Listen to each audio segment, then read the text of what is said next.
welcome again to Electrox. I have probably one of the coolest guests I've ever had, which is the incredible Danny Blue. Oh my god, what an intro. Thank you. You're welcome. For those people out there who may not have heard of you, unbelievable as it is, please tell them a little bit about who you are, what you do. Sure. I am a musician from New York. I call it industrial pop. So I try to blend the darker alternative beats with like danceable pop melodies. It's like the two worlds I live in. I've been doing this for too long. And I love it. I love everything about it. The live performance is probably my favorite thing about music in general. Okay. And your first time in the UK? This is my first time. This is my first time setting foot in the UK. Yeah. I have never been here before. I did a small European trip when I was like 13, one of those like tourist things, like EF tours, but never been to the UK. So this has been incredible. For some of you might have heard the mashup of Danny and Maurice Black's American Dream. Obviously Maurice Black's been here many times. He's told you some really good things about the festival. Yes, said nothing but good things about the festival. So how are you finding Resistance and the UK crowd so far, and after your performance just now? It has been everything it was promised to be, which is saying a lot. People talk very, very highly of this festival, and it lives up to all of it. The crowd is receptive. People are so nice and very, very cool. Even like the town of, the city, I guess, of Sheffield is just kind and nice. I mean, I come from New York City, which is not, I won't say not the nicest place, but like, you know, people are New Yorkers. But you come to a city like this and people are just sweet to you everywhere you go and are lovely, and it's been wonderful. So I can't say enough great things about Resistance. Okay. Resistance, am I saying it correctly? Technically, yes. Okay. Because obviously Tanz, German dance, but right. Yeah, I mean we just say Tanz, whatever. Tanz, okay, Tanz. Yeah, but spot on though, to be honest. Perfect. So in terms of your music, when it comes to you making music, what is the most important thing of making music for you? The most important thing, I think I take into account what it's going to sound like live very strongly, because that is that's the reason I started making music in the first place, is because I went to a lot of live shows with my dad growing up. He was like a big rock guy, and saw a lot of live performers and was influenced heavily by performance style as well as just the songwriting part of it.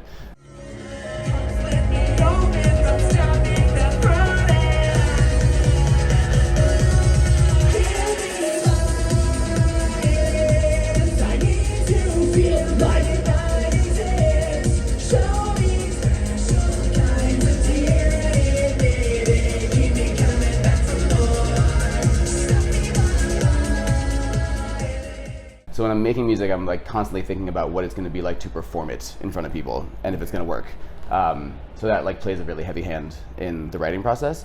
And the other thing that's super important is, I think, creating unique sounds in every aspect you possibly can. So if that means the hook, if that means the snare drum, if that means the synth sound, whatever that is, there has to be something special about each song to make it worth writing, I think. Yeah, so it's kind of like your signatures on it, and it's not just taken out of something and just added in. It's yours. Yeah, I never want to put out something that I've heard somewhere else. Yeah. Like, obviously influences happen, and there's going to be things that are similar, right?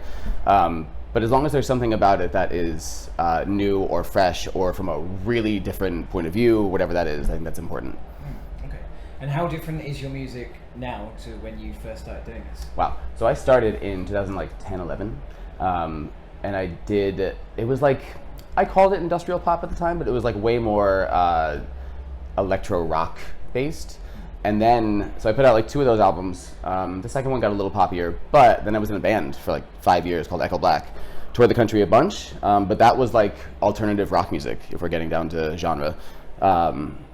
And was super different than what I do now.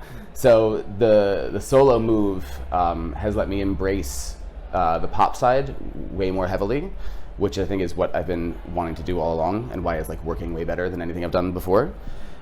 Because I live in like a pop dance world, like the queer nightlife influence is like very strong, and I think that's what's making it so different than anything I've done before, is I'm being much more honest in the music.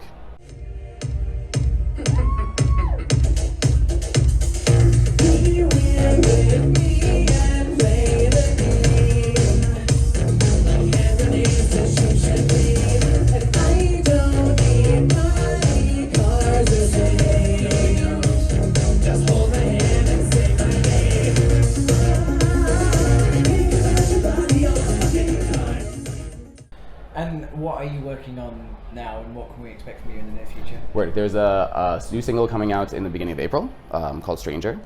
And there's another single coming out right after that called That, which I debuted here tonight, and people loved it. And then I go on tour for May and a little bit of June with a band called Young Medicine. We're doing a co-headline full national of the US for 4.5, 5 weeks or so. Mm-hmm.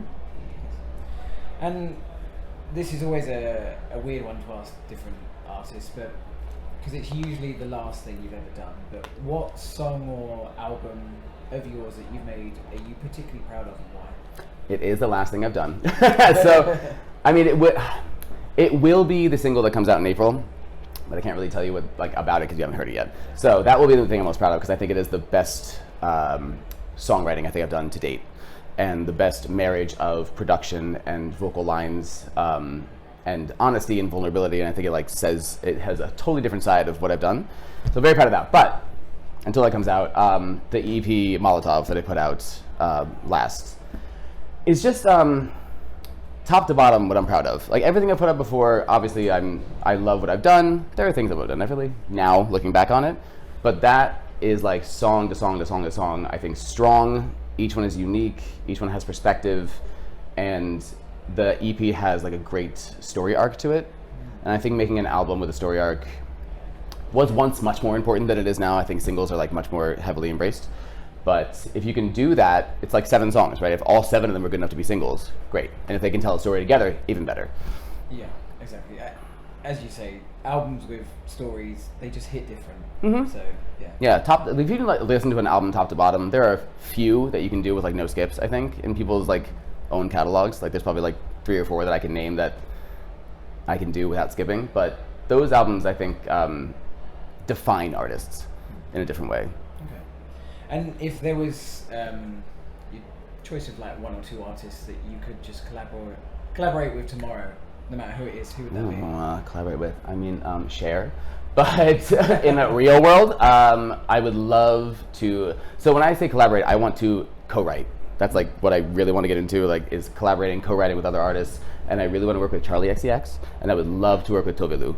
I think they're both incredible songwriters. They do things that I've never heard before. Their structure is all over the place, but still is so good. And there are people that, when you look at the song credits, it's like them and a producer. It's like 2 people on the whole song, which I think is a throwback to a different era when like there weren't 35 songwriters on things, which is no shade, but it's impressive to see when it's like 1 person writing and 1 person producing, and the song is great.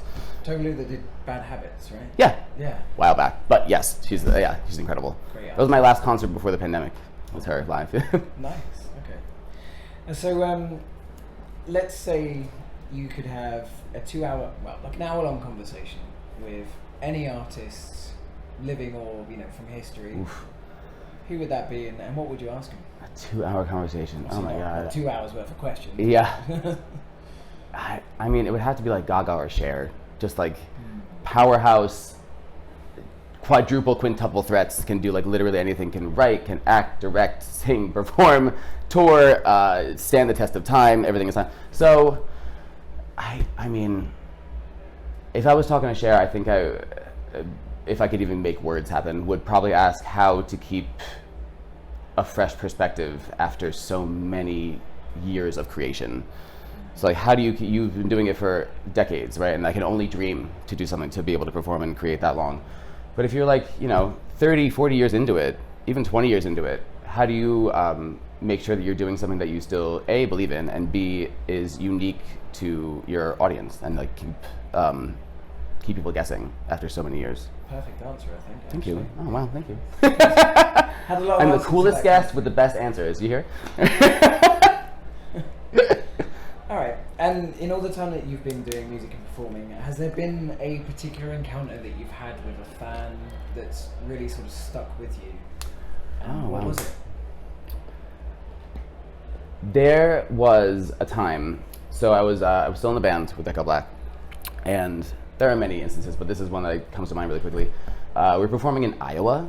It was like we were on a tour in 2018 with this other like alternative rock band, and at the time I was not doing like dance pop queer. I mean, it was always a little bit queer because I am, but the look on stage was always like very avant-garde and like very queer and gender bending and all that stuff. I think it was like a big fur shrug, a corset, a lot of makeup. Anyway, we're performing in Iowa, which is not really known to be the most like open-minded of places. No shade to Iowa, but like, you know, middle of America.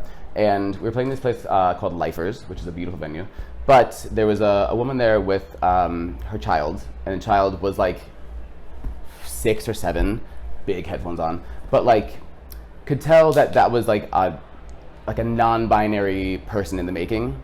Oh, yeah. But the mother was so awesome and like open and free, and they came up to me after, and like the kid wanted to give me a hug. We held them, and I took a picture with them, and they've stayed in contact with me since that show, which is wild. And I've like watched this kid grow. But it was just like so, and this is back in 2018. It was fresh and exciting to see parents doing the exact thing that parents should be doing, which is like letting them kids be themselves and like just make sure they're happy. And the kid was so happy, like long, like shaved side, long hair, blonde. I was like awesome to see. And I love that I get to like still talk to them. Yeah, I can see why that's so good. Yeah. Okay. And if you could ask your future self in like, I don't know, like 20 years or something. Okay. You know, when I'm 32. You know, like how things have gone or whatever. Like, what would you ask yourself, your future self? Am I happy? That's all I really want to know. Am I happy? Success is, I think, a very relative term. So I think I found success tonight with the crowd enjoyed what I did. Success. I don't think it automatically means like monetary success or financial success. I think it's, are you proud of what you're doing, and are you happy to still be doing what you're doing? If you're still doing it, if I'm still doing it, you know, whatever that is at the time. Am I happy? Okay. And just a couple of silly ones to round off now. Great. Great too. Have you ever considered having a signature dance move for one of your songs? Mm-hmm. And if so, what would it be? Or oh my god, a great question. Yeah, I'm moving like way into choreo. Like choreo is like a big part of the next era of what I'm doing. So I started adding, can't bring them all the time, but I started adding dancers to my show 1-2 years ago. And that has been something I wanted to do for a really long time, and I held back on it because I didn't think it would work with my music or whatever it was. The crowd wouldn't be receptive to it. And I did a few shows with dancers, and they fucking live for it. The crowd is obsessed with like this like weird dark pop that I'm doing, and like 2 queer dancers just like living doing jump splits. And I mean, there are dance moves that have been choreographed to things. I don't do them when I'm alone on stage. I kind of feel silly dancing alone, and I shouldn't. And I should get over that. But when I do have dancers, there is like choreography that goes to more than half of the songs when I play them live. So there is like specific dance moves that are happening for. Find some clips on that dimension. Yes, they are on the YouTubes. And eventually, when I get paid enough, I will bring them on tour. Nice. Okay. And let's say satiety collapses, which imminent. In America is yeah. imminent any second now. Do you have a plan for when that does happen? Oh God, down with the ship. I don't know if I'm a person that can really survive in the apocalypse. I like air conditioning too much. So I don't know, societal collapse. I think art becomes like irrelevant when you're just trying to survive at that point. So I don't know how far I'd make it, but because then like money becomes irrelevant. All these things become irrelevant that we like rely on. Creation, self expression, all those things are like, no, just get food. So I don't know. I don't think I'd last very long, to be honest with you. I like a lot of creature comforts. Yeah, I'll just let it be. I'll do the best I can. I'll try to help some people, and then I'll probably just let it go. Not really a fighter, I guess. I mean, it's a horrible answer. It's a terrible answer. It's honest. Much better than someone coming up with like some bullshit. I would do this, and it's like, oh yeah, I'm gonna eat beans for the rest of my life and like live in a bunker. No, what the fuck? There's no way. I live in a lovely apartment with like air conditioning. I'm not gonna. Okay. Well, and just the last one, of course, I want to ask is, do you have anything you'd like to say to your fans? Oh my God! If you truly are a fan, thank you so much for supporting things that I do. It's cliche to say, but we literally can't do this without people who listen to the music and who support it. There's like literally no, it's not possible. So thank you. I mean, it's a dream to be able to do what I do. The few times a year I get to do it, I get to perform live. I do it more than I guess a lot of artists get to, but it is truly a dream come true to like get on stage and have people give a shit. Because there were a lot of years where they didn't give a shit. And a lot of people will tell you that. A lot of artists starting out, it took like 6 to 8 years before crowds like knew the words and like were coming, buying tickets like in more than like 5 people a show. Like it takes a long time, and to cultivate a crowd like that actually cares about what you're doing is a lot of work, and it's not underappreciated. I am very, very gracious, and I have a lot of gratitude for people that support up and coming music and independent music. Okay, well, thank you ever so much for taking some time to talk to me. Thank you. This is great. And yeah, thank you for watching again. Bye.